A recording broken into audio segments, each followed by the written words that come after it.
So, picture this. It's Christmas Eve, freezing rain slapping against the car, and I get to my family's house only to have my own sister shut the door in my face.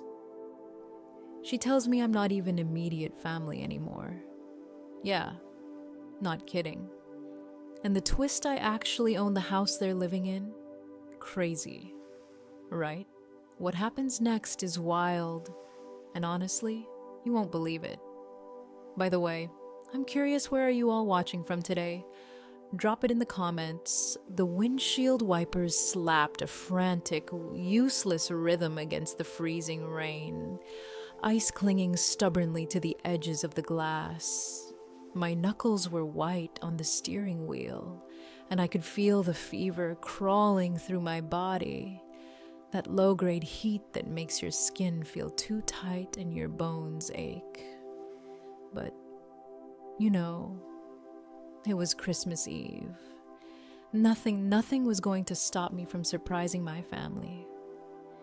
I'd been crawling along the interstate for 2 long hours. The trunk of my car packed with gifts.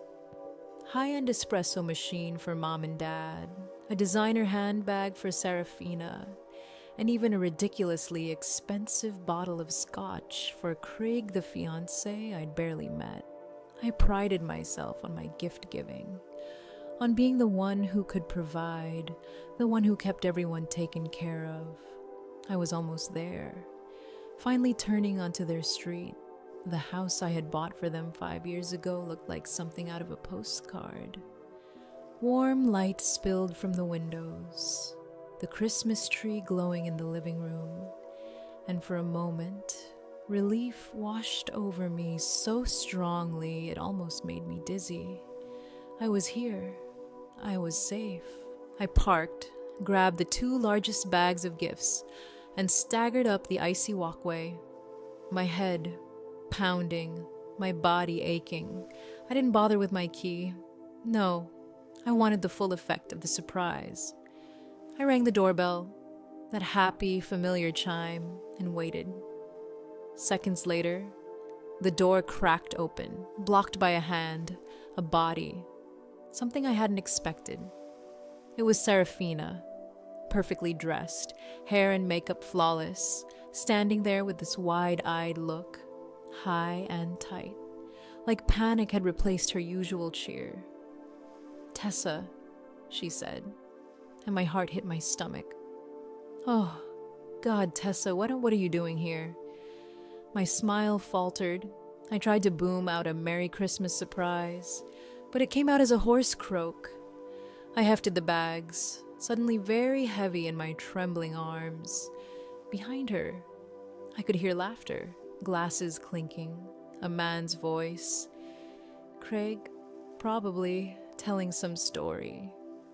Serafina glanced over her shoulder, her face flushing. I wanted to step in, hug her, everything, but instead, she held her hand flat on the door. Blocking me out, my mind stumbled. We're doing immediate family only this year," she said, words tripping over themselves. Defensive now, almost rehearsed. Immediate family, I echoed the phrase, my voice hollow, tasting disbelief and cold dread. I looked past her, trying to see mom and dad, but they weren't there. At least not yet. My chest tightened. The gifts in my hands felt absurd, ridiculous. The ribbons damp and sagging, as though mocking me. I tried again. "It's Christmas. I wanted to surprise you," I said, confusion battling fever. She winced. Refuse my eyes. "It's just easier this way," she said, pushing the door to close it, her voice muffled, polite, final. And that was it. The deadbolt slid home with a heavy thunk.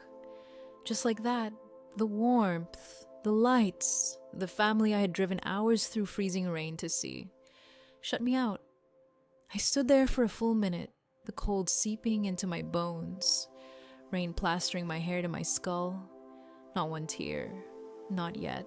Just shock, betrayal, a strange, icy calm, like my body knew it couldn't fight the sickness and the heartbreak at the same time. I turned, walked back to the car, gently placing the gifts on the passenger seat as if they hadn't just become useless, and sank into the driver's seat. The 2-hour drive home was a blur of headlights, ice, and one searing thought burning brighter than the fever. The betrayal was worse than any illness I'd ever felt. Every mile, every turn, the frost on the windows mirrored the frost in my heart. The night, the gifts, the anticipation, the love I had driven through all of it. And yet I'd arrived to nothing but a slammed door. The quiet hum of the heater barely warmed me. The gifts sat there, each one a symbol of my intentions, now useless. I could still hear their laughter, the man's voice floating in my mind. Immediate family. They had redefined what that meant without me. And as I sat there, frozen, feverish, heart racing, I realized the moment had shifted. I wasn't just sick. I wasn't just cold. I was sidelined from the family I'd worked to care for, the family I had literally given a home, and that thought, that icy, piercing thought cut through everything else. Sharper than the wind against the car, I got home in a blur, the 2-hour drive, a foggy haze of headlights, ice, and my own spinning thoughts. I peeled off my wet coat and shoes, the cold still clinging to me like a second skin, collapsing onto my bed. I let the fever take over, my body shaking, my head pounding, and for the first time in hours, I let myself feel the emptiness. Christmas Day came and went in that same feverish, gray haze. I didn't call anyone. I didn't want to hear fake cheer, fake apologies, or the hollow sound of voices pretending nothing had happened. I lay in the dark, drifting in and out of restless sleep. The image of Serafina's hand on the door and that half-opened smile looping in my mind. It wasn't just the cold or the rain anymore. It was the betrayal. I had driven hours through ice and storm, carrying gifts, and I had been treated like a stranger, like I wasn't family. My heart throbbed, not from the fever, but from the realization that the people I trusted most had pushed me away, or at least let someone else dictate my worth. And then, slowly, the anger began to simmer, low and sharp, curling under my ribs like smoke. I thought about Serafina. She'd always been flighty, a bit selfish, yes, but cruel, never. Not until Craig, that slick, polished, charming fraud who had wormed his way into her life and, apparently, into my family's judgment. 6 months ago, he appeared, and I had sensed the red flags immediately. But Serafina, desperate for glamour, for a life that glittered just a little more than ours, fell for it. My parents, blinded by wanting to see their youngest daughter finally settle, had looked the other way. And now, they were complicit, whether they realized it or not. I lay there, my mind turning over every detail, replaying conversations, reading into silences, and I saw it all with a sudden, brutal clarity. It wasn't just Christmas Eve. It was a test, a manipulation, and I had been the target. And here's the thing, none of them even considered how it would feel. The plan was not mine to imagine. It was theirs to enact, and Craig's part in it was obvious in hindsight. He had worked to isolate me, to make me step aside, to make Serafina believe she had to choose between me and him. My gifts, my time, my presence, they were irrelevant. They were obstacles, and he had removed me effortlessly, like flipping a switch. I felt the anger coil tighter, and yet beneath it, there was a cold clarity. I wasn't just hurt. I wasn't just heartbroken. I was underestimated. I had been treated like a walking, blinking gift card. My generosity mistaken for weakness. My care mistaken for compliance. But here's the thing. Generosity is a choice. And I had one choice left to see the situation as it really was, to analyze it without the fever fuzz or the heartbreak fog. Serafina had been misled. Yes, but she had been complicit. My parents had misjudged. Yes, but they had been manipulated by a polished con man. And me, I had the knowledge, the clarity, and the patience to understand what had really happened. The door, the cold rain, the empty celebration, they were not just a slight, they were a signal. And now, finally, I could read the situation for what it was. I wasn't just Tessa, the generous daughter who bought a house and brought gifts. I was Tessa, the one who could see through manipulation, the one who could act decisively. That icy, calm anger solidified in me, replacing the fevered haze with focus. And somewhere in the back of my mind, a plan began to form. I wasn't going to be sidelined anymore. I wasn't going to let Craig or Serafina or anyone else dictate the terms of my own generosity, my own property, my own family. I let myself lie there a little longer, the gifts still sitting uselessly on the table, my phone silent, and I allowed the full weight of betrayal to settle over me. And it was heavy. Yes, but necessary. Because now I saw the truth. The Christmas Eve rejection wasn't just accidental or careless, it was calculated, and I was ready to respond in kind. By the morning of the 27th, the fever had finally broken, leaving me weak but clear-headed. The rest of the haze was gone, and in its place, a sharp, cutting clarity had taken root. I wasn't just upset or sick anymore. I was analyzing, observing, connecting dots. Every conversation, every glance, every offhand comment from the past months replayed in my mind like a surveillance tape. Craig. That was the first thing I saw with complete clarity. The polished, charming man who had somehow insinuated himself into our family wasn't just ambitious. He was a manipulator, a con artist. Everything about him made sense in hindsight. The way he had zero interest in me personally, but asked probing questions about my investments, my salary, even the arrangement with my parents' house. The way he had flattered me, commented on my generosity, all while hinting about the risk and liability in a way only someone calculating could. It clicked. The Christmas Eve lockout. Serafina's defensive panic. My parents' absence from the decision, all of it was part of a plan. Phase 1. Isolate the target. Emotionally devastate her. Make her question her own worth. Make her retreat. He assumed, rightly, that I would be stunned, hurt, and compliant. Just like my family might be, if he played it right. But here's the thing, he had underestimated me. He had treated me like a walking, emotional daughter with no skill for strategy. He'd forgotten that my career, my life, was built on analysis, risk assessment, and control. I could see the pattern, the manipulation, the calculated moves, and suddenly, the raw pain transformed into something colder, sharper. This was no longer personal. This was a puzzle to solve, a strategy to enact. My first step was clear.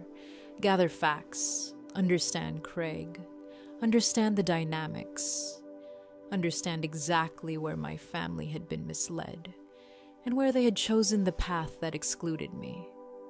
The emotional fog was gone. I could think like I did at work, like I did every day handling millions, parsing risks, neutralizing threats. This was another type of risk. Craig was a liability, not just to me, but to the people I had provided for. The house I had bought for my family, the trust I had extended. I can see the levers. I could see the weak points in his plan, the cracks in his carefully constructed persona. I ran scenarios in my head, tested responses, weighed outcomes. Each was a calculation, each a step toward reclaiming control. My anger was still there, a low hum, but it was useful now. It focused me, sharpened me, taught me to observe without reacting blindly, to think without emotion clouding judgment. I wasn't going to storm back into their home blindly, crying, pleading, begging. No, that wouldn't work. That would be what they expected. I needed to act with precision. I had to control the variables, anticipate every move, and respond not from emotion but from logic, from authority. I began to outline my approach, mentally drafting what would need to be done. Check Craig's history, understand his leverage, ensure every step I took was legally airtight, protect the house, protect my family from further manipulation, and most importantly, protect myself. The emotional daughter, hurt and feverish on Christmas Eve, was gone. In her place was Tessa, senior financial analyst, strategist, operator, calculated, ready. Cold clarity settled over me like a second skin. Each past slight, each perceived betrayal, every moment of disbelief now became fuel for planning. Not revenge for the sake of revenge. No.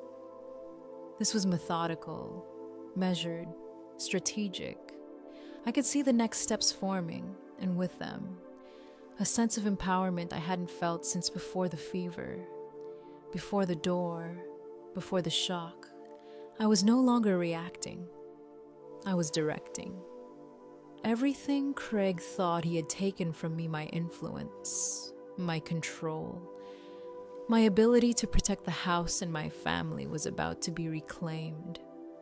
And this time, I would be the one setting the rules, determining the narrative, and executing with precision. My strategy wasn't born of rage. It was born of insight, of analysis, of understanding the real game being played. And for the first time in days, I felt a surge of certainty. I could see the moves ahead. I could anticipate responses. I could reclaim what was mine and ensure that Craig and anyone else trying to manipulate the situation would find themselves outmatched. That was the shift. From hurt to calculated action, from betrayal to strategy, and from being sidelined to taking full control. Everything else, the anger, the sadness, the hurt, they were just data points, useful, necessary, but secondary to the clarity that now burned through me, driving each decision, each thought, each plan. And in that clarity, I knew the game had changed. I wasn't the victim anymore. I was ready to act. I picked up the phone and called Julia, my lawyer, sharp, no-nonsense Julia, the one who could untangle anything. "Julia, it's Tessa. I need to liquidate a property," I said, trying to keep my voice steady. But inside, my pulse was racing. She paused, just a fraction, then asked, carefully, "Your parents' house, is everything okay?" I swallowed hard, choosing my words with surgical precision. "No," I said, "but it will be." She already understood the background, the arrangement, the stakes. I needed her to move fast. I told her to draw up a listing agreement with the top agent in their neighborhood and to pull every single document related to the house. The deed, The mortgage agreement, payment history, everything. Then I made the call to the bank, paying the January mortgage payment. It was crucial. Legal standing had to be perfect. Every I dotted, every T crossed. I couldn't give Craig or anyone else the tiniest opening. But paying the mortgage wasn't enough. I needed to know Craig, really know him. Who was he? Where did his money come from? What was his angle? So, I asked Julia to recommend a private investigator, the best one. Someone meticulous, discreet. When the PI's report finally landed in my inbox, I felt my stomach tighten. My eyes flew across the pages. Craig wasn't even Craig. His real name was Christopher. 2 civil judgments for defrauding elderly investors in Oregon, a pattern of targeting vulnerable people, taking control of their assets, and disappearing. He wasn't a charming fiancé. He was a predator. And now, he had my family in his sights. My fingers trembled slightly. Not from fear, but from adrenaline, from the sheer clarity of the situation. Serafina, blinded by him, had been easy prey. My parents, trusting, desperate to see their youngest daughter happy, had been manipulated. And the lockout on Christmas Eve, phase 1, test me, isolate me, see if I would react, see if I would comply. The report detailed his entire operation, his legal entanglements, bankruptcies, fraudulent LLCs, every calculated move he had made, every lie he had spun, laid bare. It was almost dizzying, the depth of the deception. But I didn't flinch.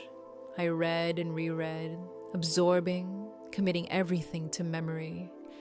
I realized that the holiday humiliation, the stormy drive, the closed door, they hadn't broken me. They had sharpened me. Each revelation only added to the cold clarity that had begun to settle. Craig had underestimated me. He had assumed my heart would rule my actions, that I would be paralyzed by emotion. But he had forgotten the other part of me, the analyst, the strategist, the daughter who had put herself through years of calculating risk, assessing numbers, neutralizing threats. And suddenly, empowerment surged through me.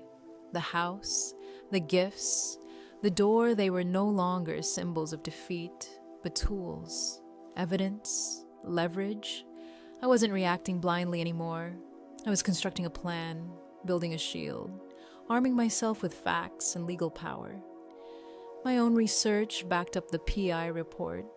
Social media accounts, fake. Yacht photos, tagged to other people. Meetings, public lobbies, publicly accessible. He had created a persona to lure and manipulate, but every thread of it was traceable if you looked closely enough. I felt that rush clarity mixed with empowerment. This wasn't chaos. This was opportunity. I could see the path forward. I could see exactly how to dismantle the manipulation, protect the house, and protect my family from further harm. The anger still simmered. Yes, but now it fueled strategy rather than panic. Each shocking discovery was a step closer to reclaiming control. Each lie he had spun became another piece of leverage. And in that moment, sitting at my desk with documents spread in front of me, I felt the full transformation. The feverish, hurt daughter who had sat outside in the rain was gone. In her place was Tessa, the senior analyst, the strategist, fully awake, fully aware, and ready to act. Craig had underestimated me, but I had him. Every misstep, every fraud, every manipulative tactic had been recorded, documented, and analyzed, and I knew exactly what I needed to do next. I scheduled the meeting at Julia's office, a sleek, No nonsense space on the 20th floor, with a view that always made me feel in control. I made it clear no surprises, no interruptions, and I would be fully prepared. I spent the evening before meticulously organizing everything the original deed, mortgage statements, the PI report, the listing agreement, and every document I thought might come into play. Each folder was labeled, each page aligned perfectly, a physical manifestation of the clarity I felt inside. The night before, I went over my plan repeatedly, rehearsing how I would speak, what I would reveal, the order of everything. Every potential reaction from my family and from Craig was considered, mentally mapped out, and contingencies prepared. I wanted this to be airtight. On the day of the meeting, I arrived early. Taking a deep breath as I set everything out on the massive mahogany table, Julia was beside me, her expression calm, impenetrable. The city spread out beneath us, indifferent, a perfect backdrop to the storm about to unfold in that room. My heart thumped, not with fear, but anticipation. I knew the truth, the power I held, and the steps I would take. The receptionist buzzed to say my family had arrived, and suddenly the moment of action was here. I felt a flicker of satisfaction as they walked in the slow realization of what was coming, not yet registered on their faces. My parents looked older, more fragile than I remembered, their eyes avoiding mine. Serafina, chin high, pride still intact, carried herself with defiance, clearly unaware of the full scope of what awaited. And then, Craig, perfectly coiffed, cologne sharp, briefcase in hand. His smile oozed confidence, the confidence of a man who believed he had anticipated every move. He had no idea. I gestured to the seats across the table. "Please, sit," I said, calm, measured. Julia sat at my side, her presence a quiet anchor. Serafina began pulling papers from her designer bag, her motion slow, deliberate, a subtle attempt to assert control. Craig's voice was smooth, practiced. "Tessa, thank you for arranging this. I know it's emotional, but it's good to be practical, to structure a future that works for everyone." I ignored his extended hand, polite, professional, deadly calm. I was in complete control. This wasn't a family reunion. This was a deposition, a calculated exposure. I watched their expressions carefully, the flicker of confidence in Craig's eyes, the tense shift in my parents' posture, Serafina's confusion beneath her mask of composure. I let the tension stretch, a drawn-out silence before I began to speak. The contrast between my calm demeanor and the storm I knew would unfold was deliberate. Every word, every glance, every small adjustment of a folder on the table was designed to assert control and maintain the narrative. I could see them bracing, guessing, second-guessing.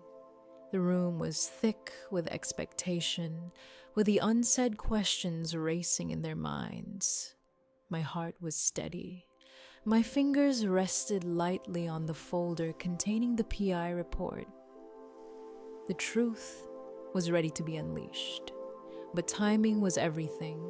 I let the moment build, letting their anxiety simmer, just enough to ensure that when I finally revealed what I knew, the impact would be complete. I wasn't rattled. I wasn't emotional. I was focused, deliberate, and lethal in my preparation. They would enter expecting negotiation, but I had engineered precision. Every document was a calculated move, every revelation a measured strike, and as I waited for them to settle, to sense the weight of the situation, I felt a quiet surge of empowerment. The door clicked, the final sounds of footsteps fading, and then it was just us. The tension was almost physical, pressing against my chest.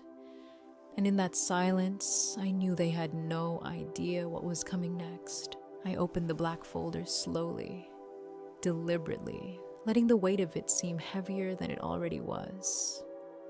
"This," I said, my voice calm but firm, "is a $10,000 private investigation into Craig's entire history." The room froze. Serafina blinked, confusion flitting across her face. Craig, still smiling, leaned forward as if ready to intercept. But the moment I slid the first report across the table, his composure flickered. "What's this?" he asked, eyes darting. I let Julia handle the formalities while I watched. The PI's report spelled it out in black and white. Christopher Craig's real name, 2 civil judgments for real estate fraud in Oregon, manipulation of elderly investors, a string of scams, fabricated identities, every line a dagger, every fact a nail in the coffin of his carefully constructed persona.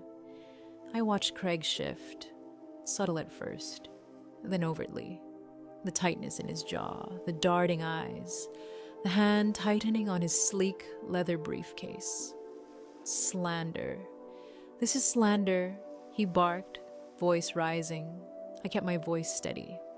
"Ask him, Christopher," I said softly, pointing at the report. "Ask about the 2 civil judgments.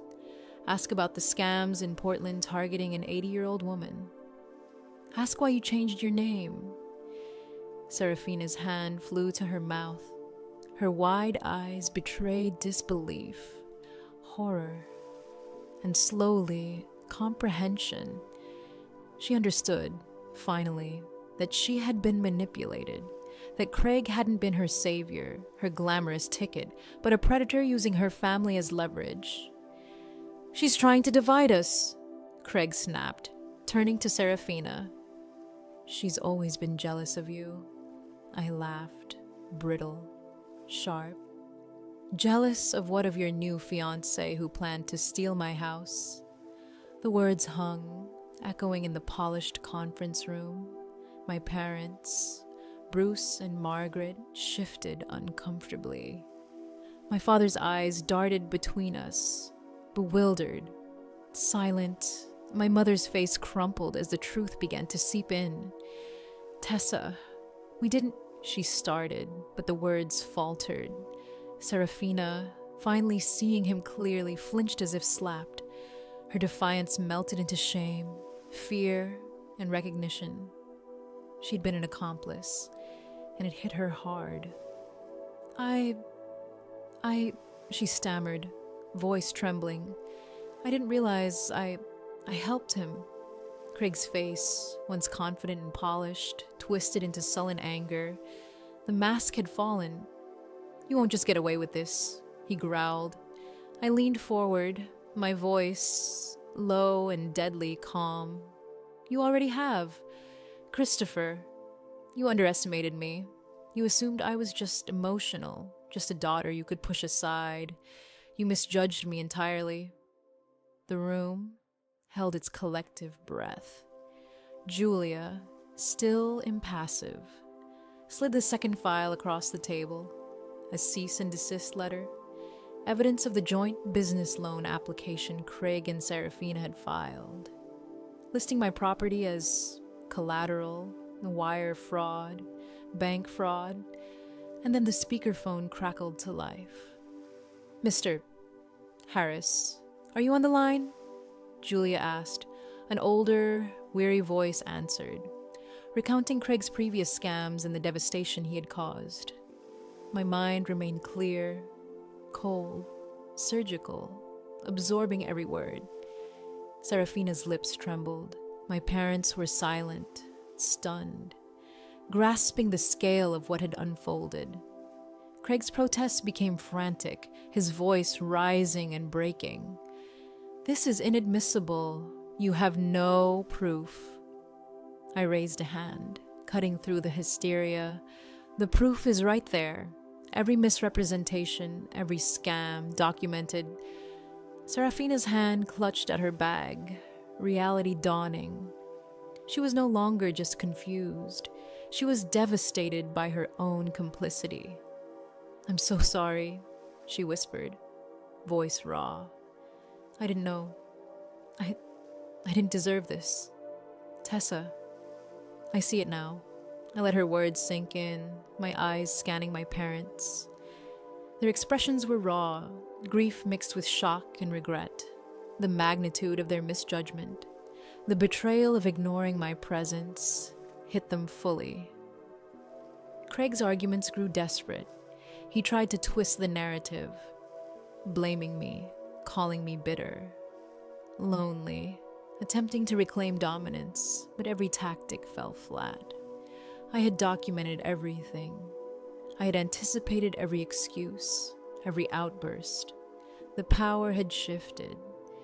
This wasn't just exposure, it was execution. Every revelation I delivered, every fact, every calculated pause, dismantled his control. He was cornered, flailing, the predator reduced to a frightened, angry man. Serafina's sobs filled the space, deep, unfiltered. My parents were speechless, too stunned to protest. The room was thick with the aftermath, the emotional gravity of truth settling like a fog. "You made a very big mistake," I said finally, my voice low but steady, pointing at Craig. "You targeted my family, and you thought I was weak. You thought you could manipulate everyone here. But you didn't count on me." Craig's face twisted further, his eyes dark with fury. "You're bluffing," he hissed. "You can't do this," I smiled faintly, holding up the listing agreement. "Oh, I can, and I have. This is the listing agreement. The top agent is ready. The sign goes up this afternoon." Silence. Serafina's gaze flickered from the papers to Craig's pale, sweating face. My parents, shrunken by the realization, were nearly frozen in disbelief. "Sold," my father whispered, voice trembling. "Tessa, you can't. It's our home." I met his eyes steadily. "No, Dad, it's my house. It always has been. I provided it for you." "Yes. But the moment you decided I wasn't immediate family, it stopped being about generosity. It's always been about responsibility. And now, it's time to be accountable." Craig's sneer faltered, replaced by disbelief. "You wouldn't," he began. "I would," I said simply. "And I have." Serafina's voice cracked as she realized the depth of her choices. You think I'm sorry," she whispered, tears streaming. "I see now. I helped him. I let it happen." My parents finally spoke, hesitant, sorrowful, trying to rationalize, to protest, to plead. But the logic, the facts, the documentation, the truth, they couldn't argue with it. Craig had been unmasked. Serafina's complicity was undeniable. My parents' misjudgment laid bare, and through it all, I stayed calm, precise, unflinching. The confrontation, which could have descended into chaos, was executed with control, strategy, and deliberate timing. The power had shifted completely. Craig was defeated. Serafina was faced with herself. My parents were forced to confront the truth. And in that room, as the weight of years of manipulation and betrayal pressed down on everyone, I finally felt the full extent of my control. Every piece of evidence, every calculated pause, every measured word had been part of a strategy that worked flawlessly. The room was silent now. The storm of deception laid bare. And in that silence, I realized I had not only exposed the predator, I had reclaimed my family, my property, and my power. After the confrontation, I moved quickly, deliberately. The listing agreement for the house went live that very afternoon. The top agent I'd hired was ruthless, efficient, and completely professional, exactly what I needed. They came in, photographed every room, staged the space minimally, letting the home speak for itself. The for sale sign, bright and uncompromising, went up on the lawn, a stark signal that the era of compliance and silent generosity was over. I watched from my apartment, sipping coffee, feeling the strange mix of relief and satisfaction. The house, my former gift, was now a tool of empowerment rather than a source of frustration or manipulation. My parents were shocked. Bruce left a few desperate, angry voicemails, blaming me for moving too fast, for being cruel, for not considering their feelings. Margaret tried guilt, her words shaky, pleading. "Tessa, we love you, but this is our home, our family." I didn't answer. Julia handled communication from that point. Precise, professional, no emotional interference. I needed to maintain control, to let the legal and financial realities dictate the pace. Sarafina. She went silent, literally disappearing into her room for hours, processing the dual shock of losing her fiancé and the home she'd taken for granted. The days that followed were a blur of logistics, coordinating the movers, checking listings, confirming legal documents, reviewing offers. Each step was meticulous, each decision deliberate. The house sold quickly, faster than expected, thanks to the current market and the agent's skill. And when the sale closed, the proceeds were wired directly to my investment account. For the first time in 5 years, I was responsible only for myself. No parental obligations, no sibling complications, no manipulative fiancé lurking in the background. I felt a profound sense of freedom, one that was oddly terrifying at first. It had been years since I made financial and personal decisions purely for my own benefit. I used the influx of cash to do what I had always intended: reinvest in myself.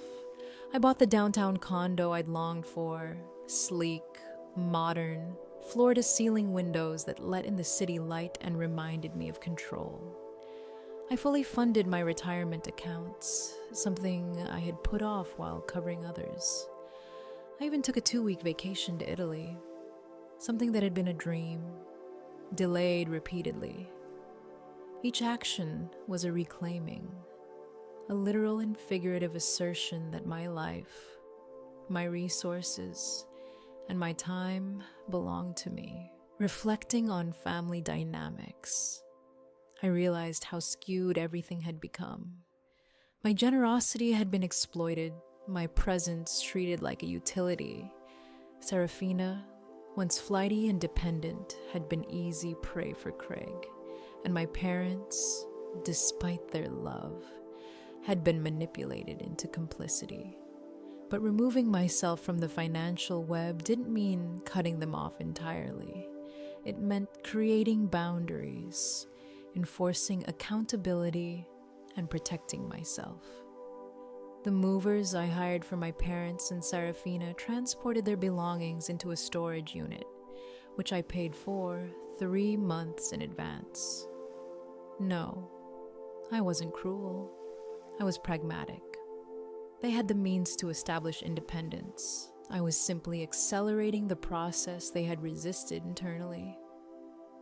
The news about Craig, now Christopher, reached me slowly through the grapevine. The PI report, combined with Mr. Harris's testimony and the new complaint from another family, had been enough for the DA to pursue legal action. He was arrested.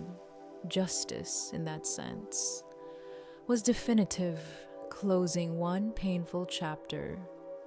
About 2 months later, a handwritten letter arrived from Serafina. No requests for money, no desperate pleas for forgiveness. She simply detailed her new reality working 2 jobs, managing rent, and caring for our parents. The letter's last line struck a quiet chord. I know I have no right to ask you for anything, not even to read this. But I just wanted you to know that I'm trying, and I am so sorry. Holding it, I felt the lingering anger begin to dissolve, replaced by a cautious, reflective sadness. They were still my family, after all.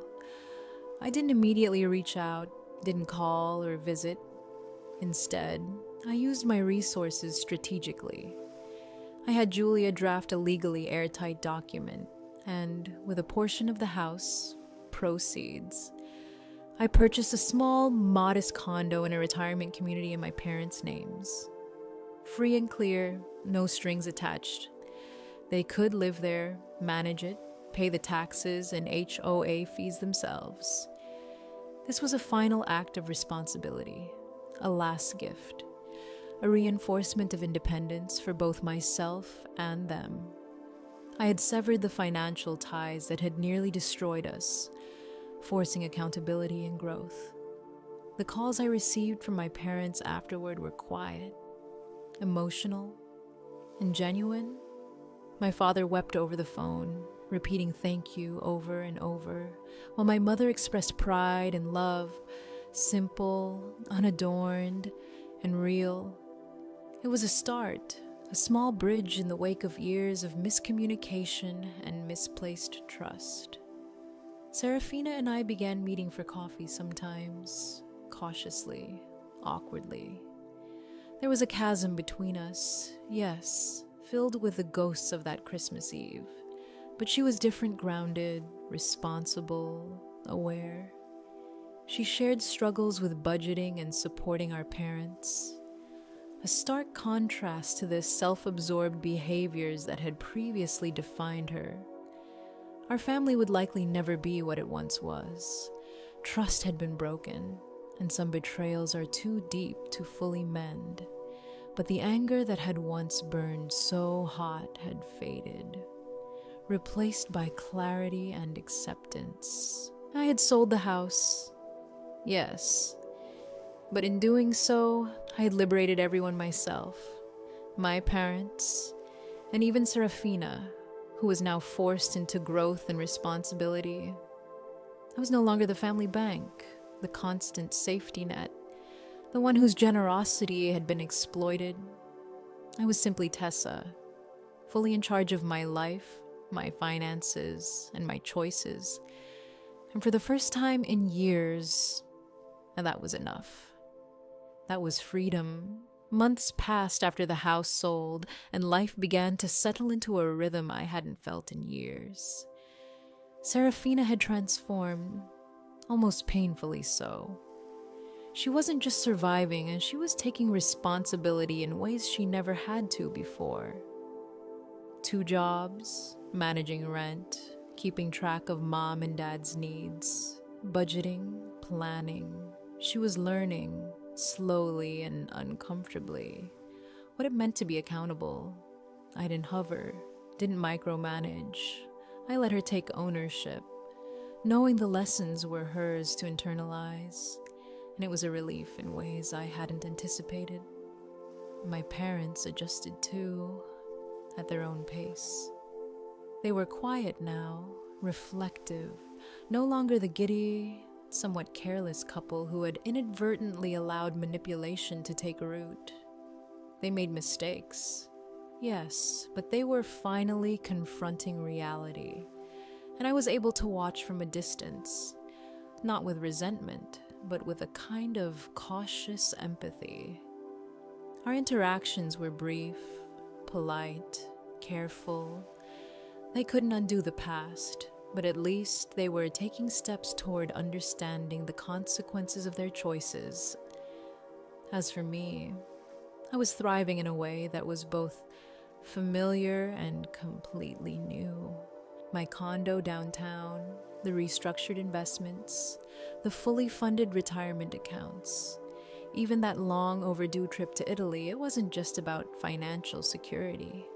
It was about reclaiming my time, my energy, and my agency. Each morning, I woke with the clarity that I was no longer tethered to the expectations, manipulations, or dependencies of my family. I could breathe. I can focus on myself, fully, without guilt, without compromise. There was a quiet joy in that, a subtle but profound sense of empowerment. I wasn't just surviving anymore. I was living, making decisions for me, and letting the world, my family included, adjust to it. My relationship with Sarafina remained tentative, but real. We met for coffee sometimes, short conversations at first, awkward pauses, laughter that felt forced, yet genuine. She was different now, grounded, aware, reflective. I could see the weight of her own actions in her posture, in her voice, in the way she approached life. And even though the distance between us was still vast, there was a thread of fragile, tentative connection that we were both nurturing in our own ways. We weren't best friends. We weren't back to the sisters we had been before the Christmas Eve betrayal. But there was honesty, accountability, and a shared understanding of consequences. It was enough. I spent a lot of time reflecting on the family dynamics, on generosity, responsibilities, and boundaries. I realized how easily goodwill can be taken for granted, how quickly it can be misinterpreted as entitlement or weakness. I understood the delicate balance of trust, the vulnerabilities that allow manipulators like Craig or Christopher to exploit even loving, well-intentioned families. And I understood my own power, the control I had over my life and decisions. That clarity, hard-won and painstaking, was liberating. I didn't need external validation or approval. I didn't need to be the provider, the fixer, the one everyone relied on. I had stepped back, created boundaries, and the world, my family, adjusted. It was oddly reassuring. My parents eventually settled into their new apartment, a small but comfortable space, entirely theirs. Serafina had begun to build a routine, not perfect, not glamorous, but responsible. And I thrived in my own space, fully aware that I had reclaimed my life. The silence, once deafening, was now peaceful.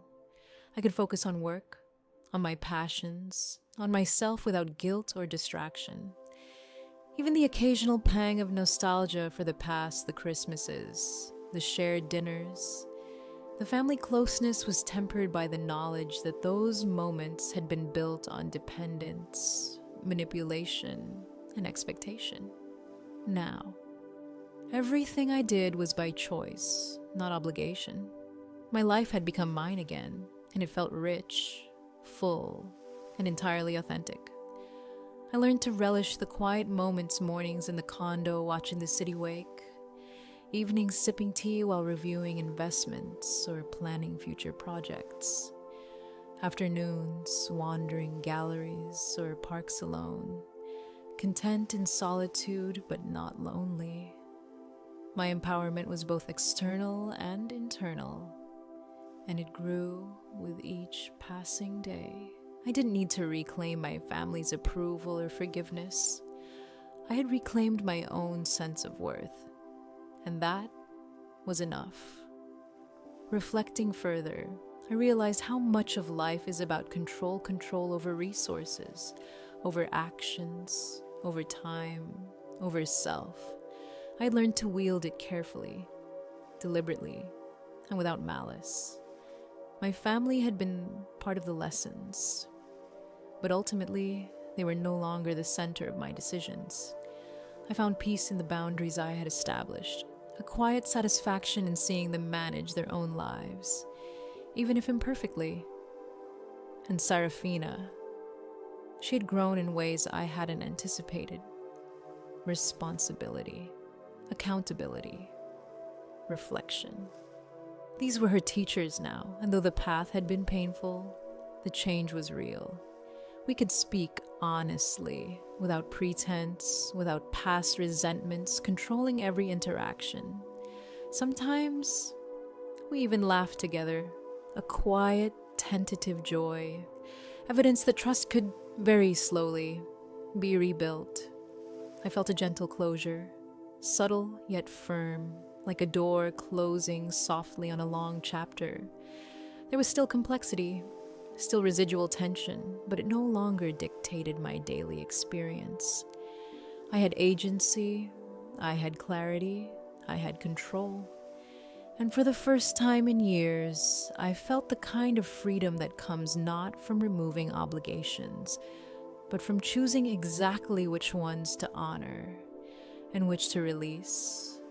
I could invest in myself, my happiness, my well-being, fully and unapologetically.